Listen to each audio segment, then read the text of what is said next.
104페이지 거래계약서 작성 의무입니다. 민법에서는 계약 자유의 원칙이 있기 때문에 계약서 작성해도 되고 안 해도 되고 자유입니다. 계약 방식의 자유, 내용 결정의 자유, 상대방 결정의 자유가 있는데 공인중개사법상은 반드시 계약서를 작성해야 됩니다. 안 하면 업무정지 사유에 해당됩니다. 105페이지 문제 1번 보겠습니다. 이중계약서 작성하면 임의적 취소입니다. 1번. 그 다음에 2번 거래계약서에는 당해 중개행위를 한 소속공개사가 있는 경우 개업공개사와 소속공개사가 함께 서명 및 날인해야 된다. 계약서 확인 설명서만 서명 및 날인이다. 그 외에 모든 서류는 서명 또는 날인이죠. 그래서 미시고요. 3번 공동중개하면 참여한 모든 개업공개사가 서명 및 날인해야 된다고요. 그래서 이 서명 및 날인을 해야 되고 손해배상도 모든 공동중개 참여한 개업공개사 모두 다 손해배상 책임이 있다고요. 그래서 확인 설명 의무도 모든 개업공개사에게 있다고 해석해야 됩니다. 직접 명문 규정은 없지만. 그렇다고 해서 현실적으로 개업공개사 2명이 동시에 확인 설명하진 않겠죠. 그 중에서 한 명이 설명하고 있고 옆에 앉아 있으면 그 사람은 뭐 설명 안 해도 책임이 있다는 이야기예요.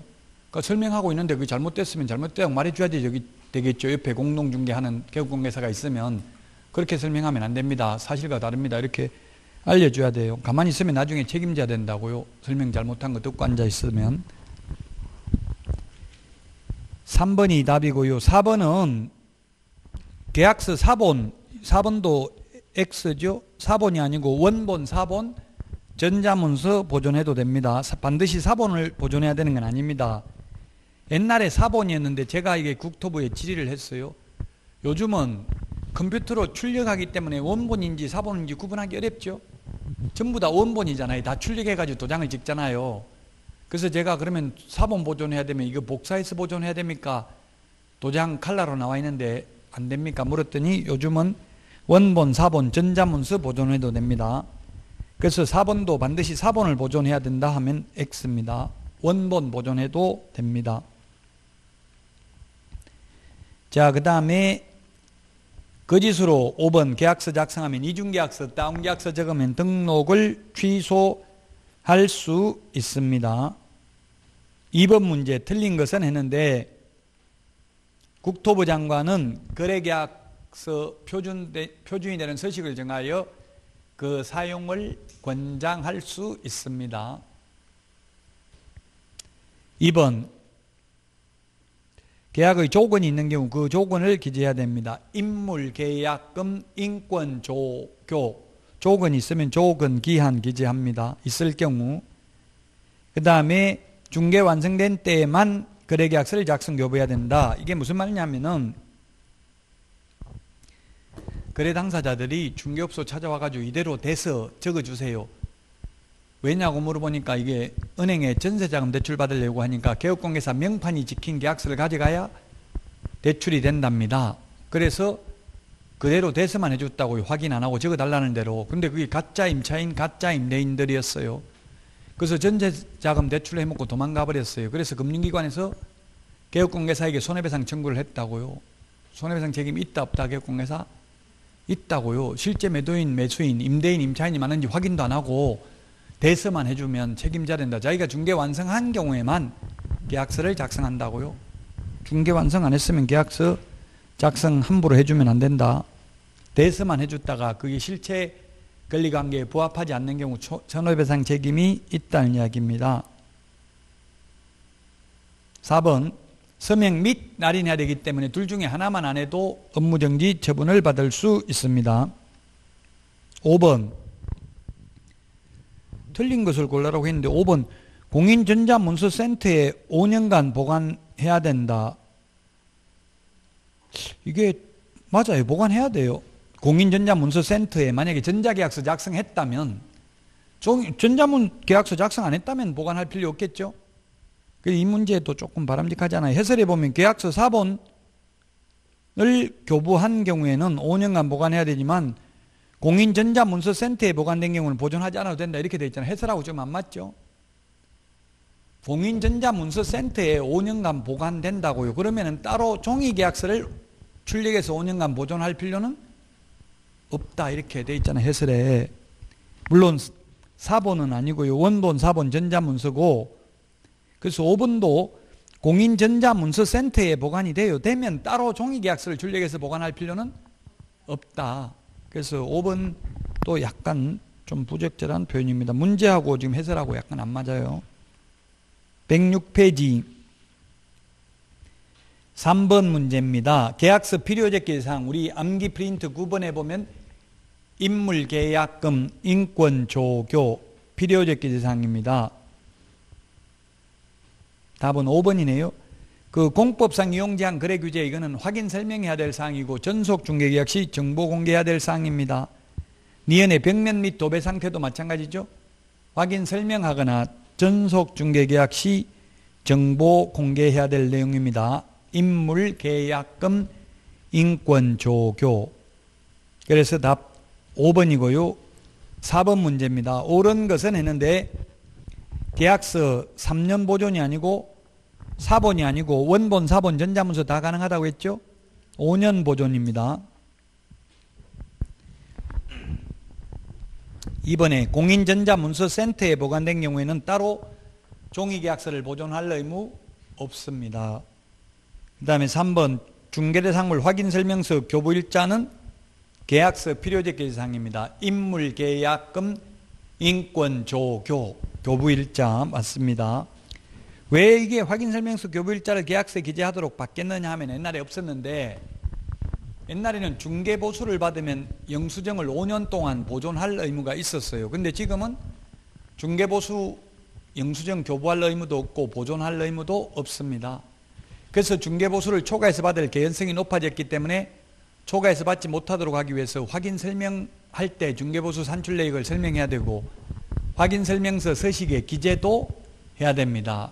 그리고 계약서에 확인 설명서 교부일자를 기재함으로써 3중의 보안장치를 마련함으로써 중개보수를 초과해서 받지 못하도록 하기 위한 조치입니다. 3번이 맞고요. 분사무소의 경우는 대표자가 아니라 책임자와 당해물을 수행한 소속관계사가 함께 서명 및 날인해야 되고요. 5번에 계약서 사본이 아니라 원본, 사본, 전자문서 다 가능하다고 했죠. 보존기간 동안 보존하지 않는 경우 등록관청은 등록을 취소할 수 있는 게 아니라 업무정지 사유입니다. 계약서 원본, 사본 또는 전자문서를 5년 동안 보존하지 않는 경우는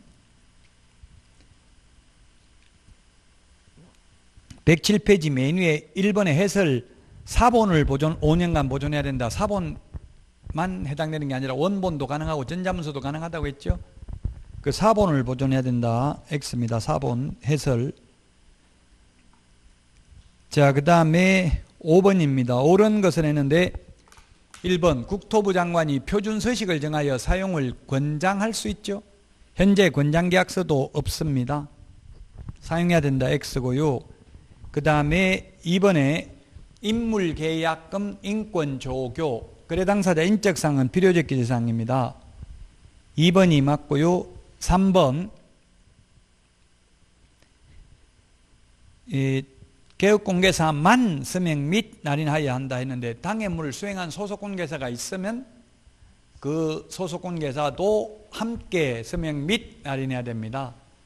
소속공개사가 10명이 있다고 해서 10명 다 서명 및 날인해야 되는 건 아니죠. 그 업무를 수행한 소속공개사만 서명 및 날인하면 됩니다. 4번 등록된 인장을 사용하지 않는 경우에는 업무정지 사유입니다. 100만 원 이하의 과태료가 아니고요. 그래서 틀렸고 5번 계약서 거짓 기재하면 이중계약서, 다운계약서는 임의적 취소입니다. 징역벌금이 아니고요. 지금 이번에 7월 10일 부동산 정책에 의하면 양도소득세, 취득세 이런 걸 높인다고 하지만 다운계약서를 적어버리면 실효성이 없죠. 지금 분양권은 다 다운계약서를 적고 있더라고요. 분양권인 경우 다운계약서를 많이 적어요. 등기된 거는 다운계약서 적기 쉽지 않은데 다운계약서를 적어도 처벌 규정이 없다고요. 징역벌금은 없다고요. 행정처분만 있고. 그래서 이제 이게 다운계약서 적는 것도 더 벌칙을, 징역벌금도 더 강화한다면 뭐 이제 다운계약서 적기가 어렵겠죠. 지금 현업에서는 거의 매도인이 아산에 보니까 지금 탕정 신도시에 보니까 어떻게 이루어지고 있는지를 보니까 매도인이 1억 5천을 받더라고. 1억 5천. 1억 5천을 받는데 프리미엄을 1억 5천을 받고요. 매수인은 그러면 상정지구라고 있어요. 한번 치보세요. 인터넷에 얼마인지 프리미엄이. 그럼 매수인은 얼마를 내야 되냐면 2억이 있어야 돼. 매수인은 2억. 1억은 통장에 입금시키고요. 나머지 5천만 원은 현금으로 매도인한테 주고요. 그 다음에 나머지 5천만 원은 양도소득세 매수인이 부담하기로 한다. 1억 남은 걸 하니까 50%잖아요. 양도소득세가 1년 안에 파니까.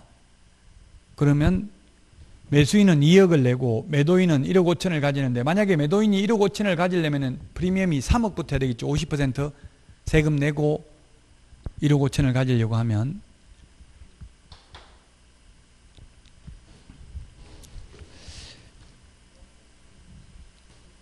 얼마로 나와요? 찾았어요?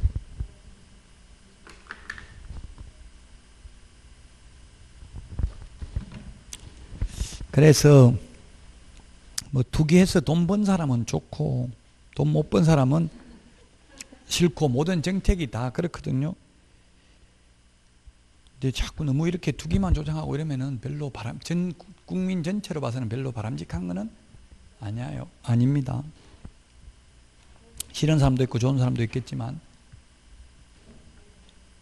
얼마로 나온다고요?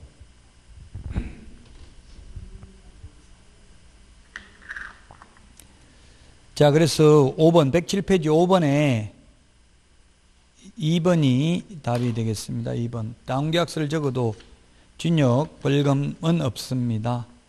자, 다음은 109페이지 손해배상 책임과 보정 설정입니다. 손해배상 책임과 보정 설정.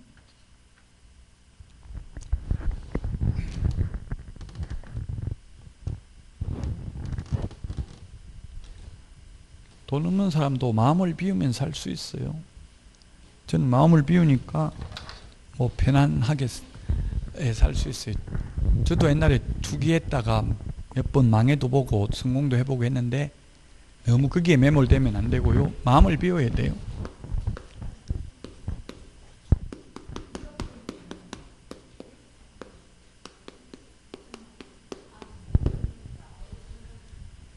자, 손해배상 책임입니다. 손해배상 책임. 손해배상은 개업 공인중개사의 고의 과실이 있거나 또는 고용인 직원의 고의 과실이 있어야 됩니다. 또는 다른 사람의 중개행위 장소로 제공을 하여 의뢰인에게 재산상 손해가 발생해야 됩니다. 재산상 손해가 발생해야 된다. 재산상 손해 발생과 고의과실 사이에는 인과관계가 있어야 된다. 재산상 손해가 발생하면 손해배상금,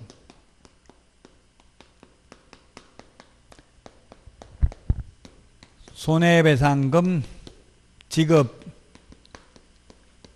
청구를 할 수 있습니다. 손해배상금 지급 청구는 손해를 입은 의뢰인이 보정기관에, 보험회사에 손해배상을 청구하는 절차입니다. 손해배상금 지급 청구를 하려면 입증 서류가 있어야 된다. 손해가 발생했음을 입증하는 서류가 있어야 되는데, 그게 당사자 간의 손해배상 합의서, 합의가 안 됐을 때에는 승소 판결문 또는 판결문과 동일한 효력이 있는 화해조서, 청구일락조서, 조정조서 이런 것 중에 하나가 있어야 되고요. 그 다음에 손해배상금 지급 청구를 하면 손해배상금을 지급을 해야 되는데, 손해배상금 지급은 보증기관이 의뢰인에게 지급을 하고요. 손해배상금을 지급하고 나면 15일 이내에 재보정 설정을 해야 된다. 재보정 설정은 보정보험이나 공제의 경우에는 다시 가입입니다. 공탁은 부족분을 보충해야 됩니다. 그 다음에 손해배상금을 지급을 하고 나면은 구상권을 행사할 수 있습니다. 구상권을 행사할 수 있는데, 구상권은 보험회사가 보정기관이 개업공인중개사에게 구상권을 행사할 수 있고, 개업공개사는 다시 고용인 직원에게 구상권을 행사할 수 있습니다. 너가 갚아야 될 돈을 내가 대신 갚았으니 돌려달라고 요구할 수 있는 권리가 구상권입니다. 자, 이런 손해를 배상하기 위해서 보정 설정을 해야 되는데, 보정 설정 방법은 세 가지 중에 하나가 있습니다. 첫 번째, 서울보정보험에 가입하는 방법, 그 다음에 보정보험에 가입하는 방법, 그 다음에 협회 공제에 가입하는 방법, 법원에 현금이나 유가증권을 공탁하는 방법이 있습니다. 이 셋 중에 아무 방법이나 선택을 해도 상관이 없습니다. 협회 회원은 반드시 공제가입해야 한다 해서 공제가입할 수도 있고 안 할 수도 있습니다. 공탁할 수도 있습니다. 협회 회원이 아니라도 공제가입할 수 있고, 협회 회원이라도 공제가입 안 하고 서울보정보험 가입해도 된다. 공탁을 한 공탁금은 3년 동안 회수할 수 없습니다. 사망을 하거나 폐업을 하더라도. 우리 프린트 46번에 11번에 보면 있습니다. 자, 보정 설정 방법은 동일한데 보정 설정 금액은 차이가 있습니다. 우리 프린트 52번 맨 밑에 있나요? 보정 설정 금액. 법인인 경우에는 얼마입니까? 2억 원 이상. 법인의 분사무소는 사무소마다 각각 1억 원 이상. 그 다음에 개인의 경우 1억 원 이상. 지역농업협동조합, 지역농협의 경우에는 1천만 원 이상. 그 다음에 보정 설정 시기는 처음 보정 가입은 등록 후 업무 개시 전에,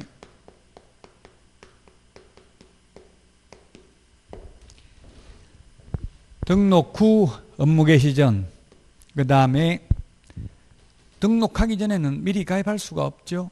근데 분사무소의 경우에는 분사무소 설치 신고와 매수 신청 대리인 등록 신청의 경우에는 매수 신청 대리인 등록 신청의 경우에는 미리 보정가입을 해야 됩니다. 중개사무소 개설 등록은 미리 할 수가 없습니다. 자, 그 다음에 왜 미리 못하냐면 무등록 중개업자는 가입할 수가 없어요. 보정 변경은 효력 있는 기간 중에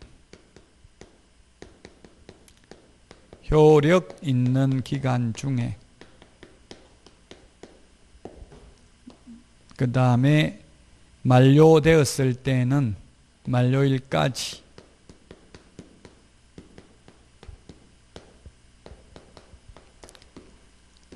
손해배상을 해주고 나면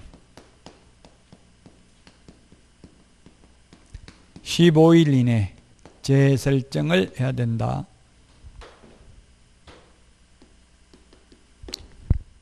자, 그 다음에 설명해야 될 사항이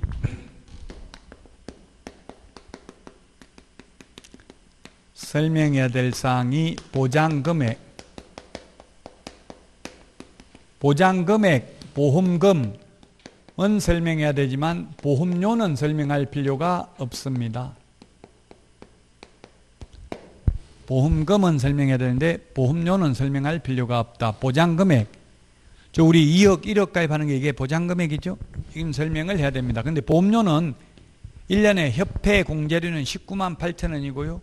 서울보증보험은 10만 3천 원밖에 안 합니다. 1년에. 자, 그 다음에 보험회사, 공제사업을 행하는 자, 그 다음에 공탁기관 및 그 소재지, 여기서 그 소재지, 그는 지시대명사, 그는 공탁기관만 해당됩니다. 시험에 이게 나온 적은 없는데, 그가, 왜냐하면 공탁은 전국에 60여 개 법원마다 다 그 해당 법원에 알려줘야만 해당 법원에 가야 공탁금을 찾을 수 있죠. 서울중앙지방법원에 공탁했다, 서울동부지방법원에 공탁했다, 이걸 알려줘야 되는데, 보험은 서울보증보험에 가입했다 이 말만 하면 되지, 제주도에서 가입했다, 부산에서 가입했다 이런 말 할 필요 없습니다. 왜? 보험금은 전국 어디에 가든지 다 주니까. 공제도 마찬가지예요. 협회 공제 가입했다 이 말만 하면 되지, 협회, 뭐 대전시 서구지회에서 가입했다 이런 말 할 필요 없다고요. 보장기간,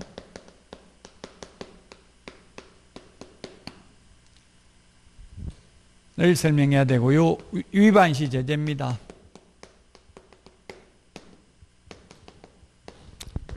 보정 미설정, 전부터 보정 가입 안 하면 임의적 취소. 그 다음에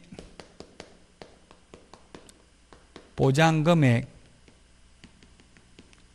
등을 설명하지 않는 경우, 그 다음에 보증관계증서 미교부, 요건 100만 원 이하의 과태료입니다.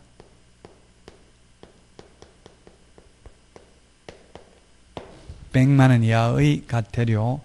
여기서 시험에 2문제 출제가 됩니다.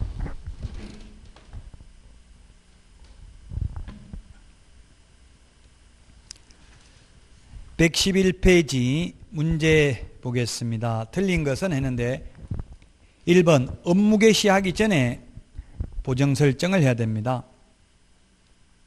등록 후, 등록은 해야 되죠. 무등록 중개업자는 안 되고요. 그 다음 2번 개업공개사 등이 아닌 제3자가 중개행위로 거래당사자에게 재산상 손해가 발생한 경우 그 제3자는 이 법에 따른 손해배상 책임을 지는 것은 아니다. 무등록 중개업자가 중개했다면 협회 공제금으로, 보험금으로는 못 받는다고요. 가입 자체가 안 되잖아요, 무등록 중개업자는. 3번 다른 사람이 중개행위 장소 제공해도 손해배상 책임이 있습니다. 그 다음에 4번에 부동산 매매 계약을 중개하고 계약금 및 중도금 지급에도 관여한 개업공개사가 잔금 중 일부를 횡령한 경우 이를 이 법에 따른 손해배상 책임이 있다. 판례인데 이게 즉 계약금 중도금 매도인에게 전달해도 하려고 매수인이 개업공개사한테, 아니 실장한테 맡겨놨는데 실장이 떼먹고 갔어요. 고용인의 업무상 행위는 그를 고용한 개업공개사의 행위로 보죠. 이 돈 떼먹는 것도 판례는 업무상 행위로 본 겁니다. 그래서 손해배상 책임이 있습니다. 여기는 개업공개사가 횡령했다고 되어 있는데 직원이 횡령한 경우도 역시 책임이 있습니다. 5번 설명하지 않거나 보장금액 등을 설명하지 않는 경우, 보증관계증서 교부하지 않는 경우는 100만 원 이하의 과태료. 아예 처음부터 보정 설정 안 하면 임의적 취소라고 했죠. 그래서 5번이 답이 되겠습니다.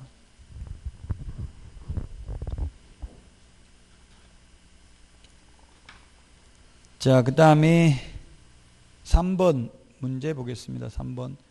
2번은 답만 보면 답이 2번이죠. 2번. 이 칠판에 적어놓은 거 가지고 다 풀 수 있다고요. 15일이지. 15일. 15일 이내에 재보정 설정해야 된다고. 10일 이내가 아니고. 그래서 2번의 답이 2번이죠. 15일 이내에 재보정 설정해야 되고요. 3번은 개업공개사는 등록 후 업무 개시 전까지 보정 설정해야 되고요. 그 다음에 변경 신고는 언제까지 해야 된다? 효력이 있는 기간 중에, 이 칠판에 다 있잖아요. 효력이 있는 기간 중에 가능하고요. 그 다음에 지역농협은 얼마 이상이다? 1천만 원 이상. 공탁금은 사망, 폐업한 후에도, 폐업한 경우에도 3년간 회수할 수 없다. 3년. 그래서 답 3번이 되겠습니다. 3번. 3번이 답이 되겠고요. 그 다음에 114페이지 5번 문제입니다. 5번. 옳은 것은 했는데 1번. 다른 사람의 중개행위 장소로 제공해도 손해배상 책임이 있습니다. 여기 칠판에 적어놨잖아요. 세 가지. 장소 제공, 고용인의 고의가실, 개업공개사의 고의가실 세 가지를 원인으로 의뢰인에게 재산상 손해가 발생하면 그 손해를 배상할 책임이 있습니다. 그래서 1번이 맞고요. 2번은 업무 개시 후 보정 설정하는 게 아니라 업무 개시 전에 해야 되죠. 등록 후 업무 개시 전. 우리 프린트 56번에 그 보정 설정식이 나와 있고요. 3번 개업공개사는 중개를 개시하기 전에 손해배상 책임 보장에 관한 설명을 해야 된다 했는데, 이 설명은 중개 완성된 후, 계약 성립된 후에 설명해요.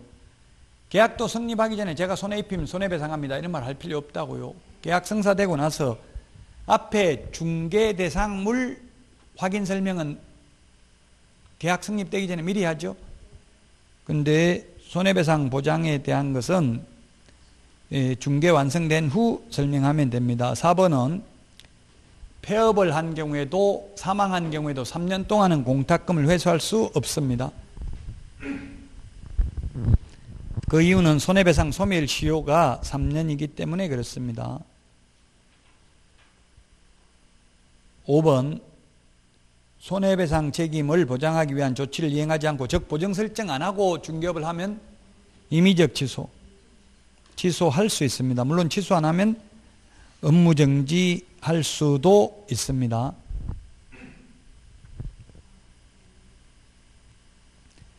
자, 그 다음 115페이지 6번 틀린 거, 그 디귿에 7일이 아니라 재보정 설정 며칠이네?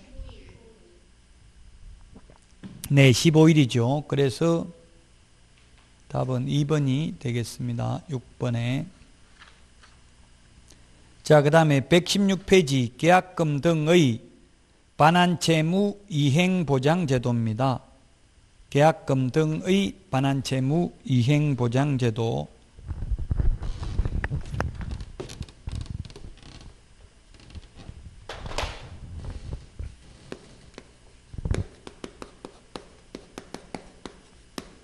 계약금 등의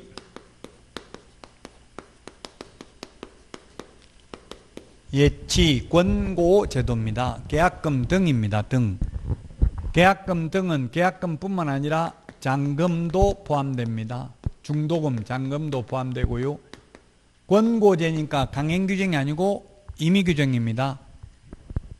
개업공개사는 거래 안정을 위하여 필요한 경우에는 거래 당사자에게 계약금 등을 금융기관 등에 예치하도록 권고할 수 있습니다. 그 권고사항을 수락하고 안 하고는 거래 당사자에게 달려 있습니다. 매도인이 있고요.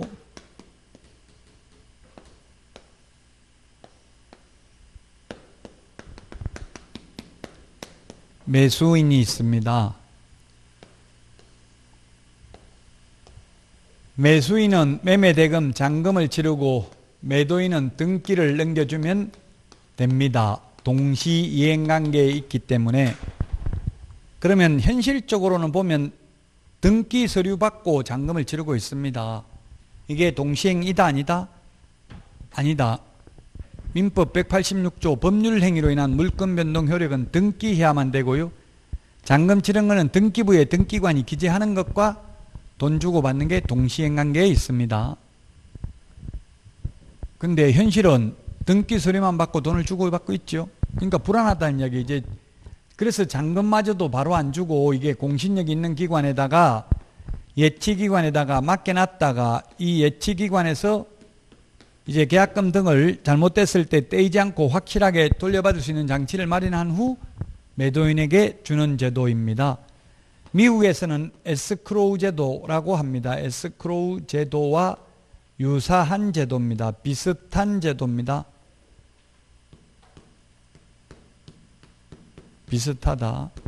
완전 똑같지는 않고 비슷합니다. 그럼 예치기관이 누구냐면은 금융기관, 공제사업을 행하는 자,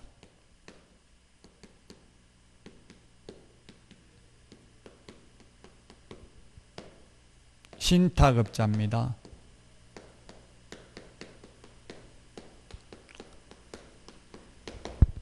이 세 명에게 예치하도록 권고할 수 있고 예치명의자는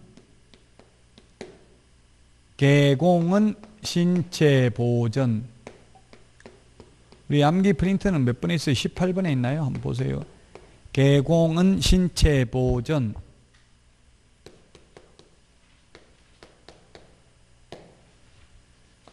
개업 공인중개사 명의로 예치할 수 있고요. 공제사업을 행하는 자, 은행법에 의한 은행, 신탁업자, 채신관서, 보험업법에 의한 보험회사, 계약이행관리 전문회사. 18번 아니에요? 맨 밑에 못 찾았어요? 개공은 신체보전. 개업공개사 명의로 예치를 했을 때 개업공개사는 자신의 예치금과 계약금 등을 분리하여 관리해야 되며 거래 당사자의 동의 없이는 예치된 계약금 등을 인출하여서는 아니 된다. 그 다음에 공제사업을 행하는 자, 은행법에 의한 은행, 신탁업자 이 세 명은 예치 명의자이면서 또한 예치기관에 해당됩니다. 56번에 있다고요?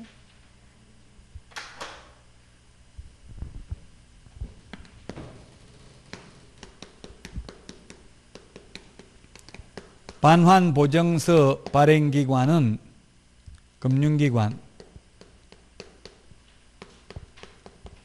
그 다음에 보증보험회사,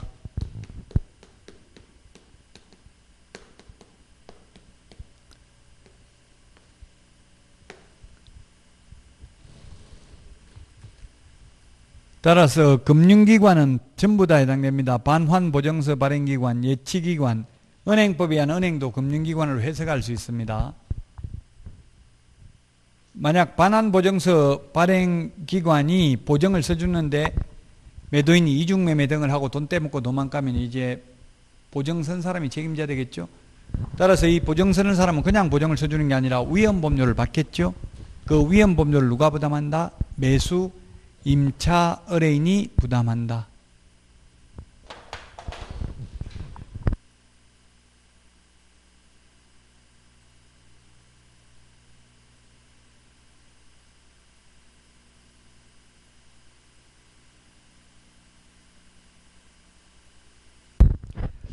(117페이지) 117페이지에 보면 명의 개공은 신체보전에 해당되지 않는 것 답 4번입니다. 기출문제 이렇게 출제되는데 법원 명의로 예치하도록 권고할 수 있다. 매도인 명의로, 매수인 명의로, 제3자 명의로 예치하도록 권고할 수 있다. X로 출제되었습니다.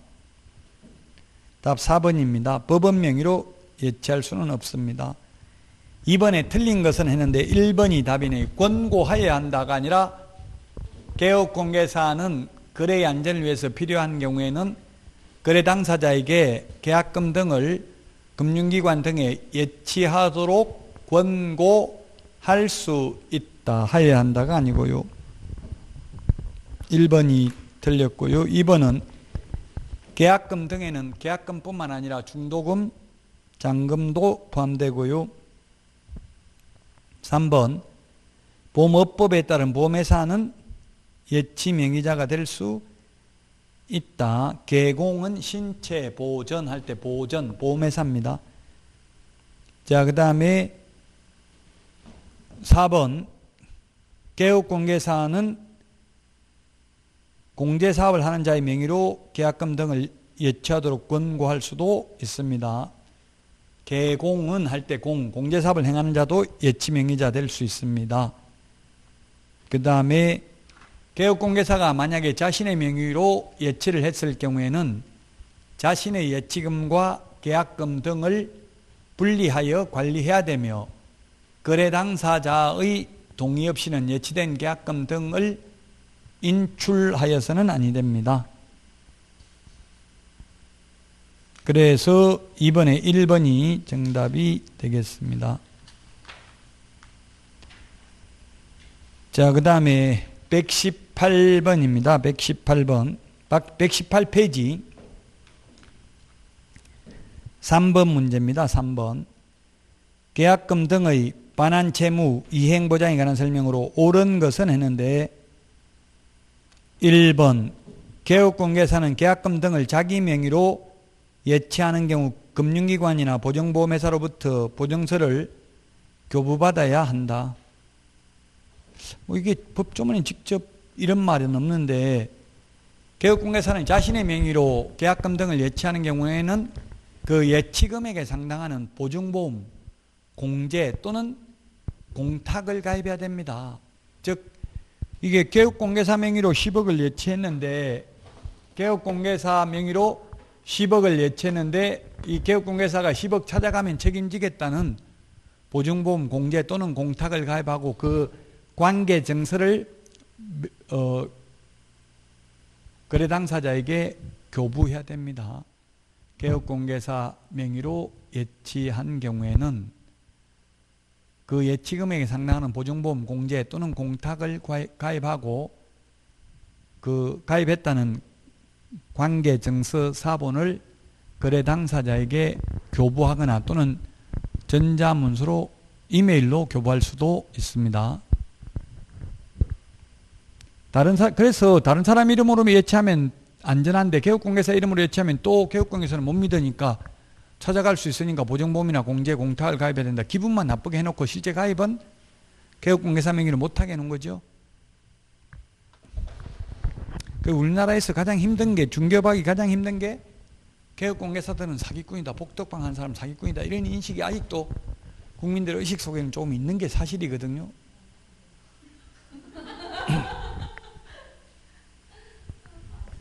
많은데 제가 지금 강의하기 때문에 조금만 있다고 해야지 그 많다고 하면 안 되겠죠. 10만 명 중에 뭐 별의별 사람이 다 있어요. 개업공개사 약 10만 명 되니까. 그러니까 그런 의식을 불식시키는 게 가장 중요해요. 공신력을, 이 사람은 날 속이진 않겠다 이런 인식을 심어주는 게 중요하죠. 그래서 말 잘하고 굉장히 활발한 분이 중개업 잘할 것 같은데 의외로 순진하고 말도 못하고 이런 분들이 현업에 나가면 중개업을 잘해요. 왜냐면 손님들이 저 사람은 사기는 안 칠 것 같다 이런 느낌이 드니까 신뢰감을 주는 게 중요하죠. 말 잘하고 말 많으면 좋을 것 같지만 묻지도 않는데 말 많이 하면 그렇게 좀 네가 해라 왜 나보고 하라는데 이렇게 이야기해요.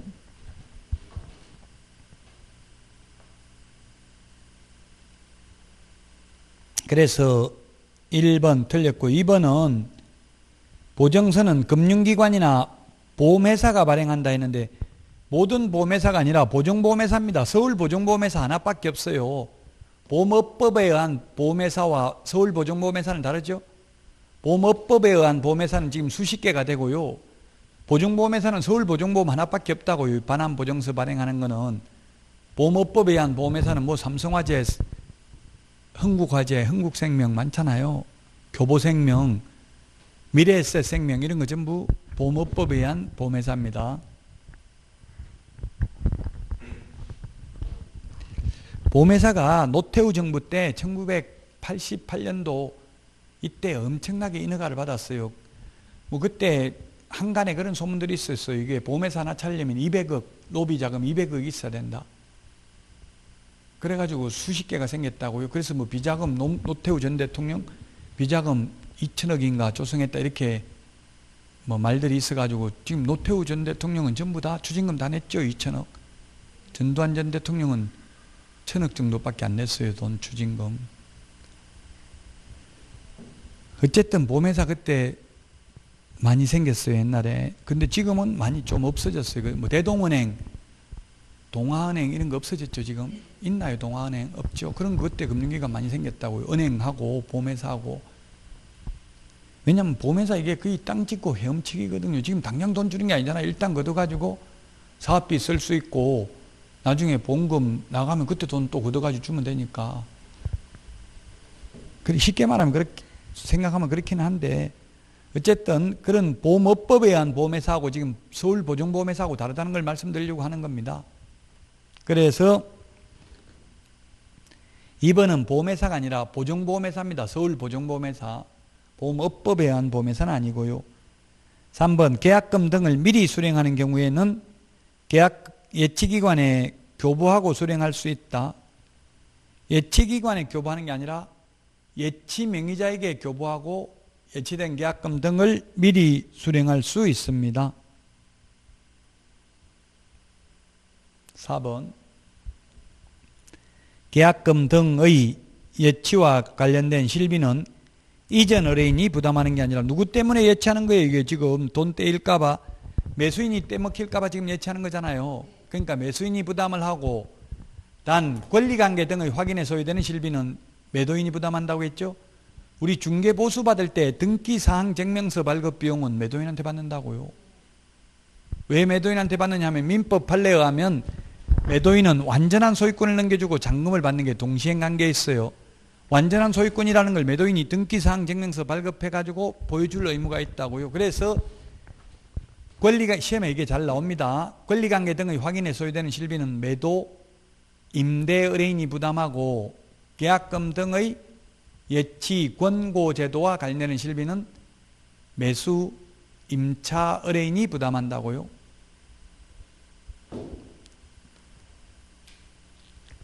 그래서 4번 틀렸고요. 5번 계약금 등의 반환채무 이행보장은 개업공개사에게만 제재가 가해지며 거래 당사자 동의 없이 인출한 경우에는 업무정지를 받을 수 있다. 예, 업무정지 받을 수 있다는 명문 규정은 없습니다. 직접적인 법조문은 없습니다. 근데 우리 법 제39조 제15호 그 밖에 이 법 또는 이 법에 의한 명령 위반인 경우 기타 등등 업무정지할 수 있다는 말이 있죠. 기타 등등에 해당되어 해석상 업무정지할 수는 있습니다. 그러나 직접 처벌 규정을 두고 있지는 않습니다. 그래서 3번의 답 5번이 되겠습니다. 여러분들이 문제풀이는 가급적이면 지금 예습을 해와야 되는데 지금 이제 3주 지났죠. 3주. 그래서 40페이지 정도씩 하면 3, 42 지금 118페이지까지 했잖아요. 310페이지니까 40페이지씩 하면 48, 32, 320페이지. 진도는 잘 나가고 있죠. 지금 딱 분량에 맞게. 그 인터넷에 어떤 분이 그런 거 올렸더라고. 강의는 못하는 게 진도는 정확하게 잘 맞추네. 이렇게 해가지고 올린 분도 계시더라고요. 예, 강의도 잘합니다. 그냥 아마 농담으로 하셨을 거예요. 어쨌든 미리 예습을 다 못 해오더라도 몇 문제라도 좀 풀어오시는 게 바람직합니다.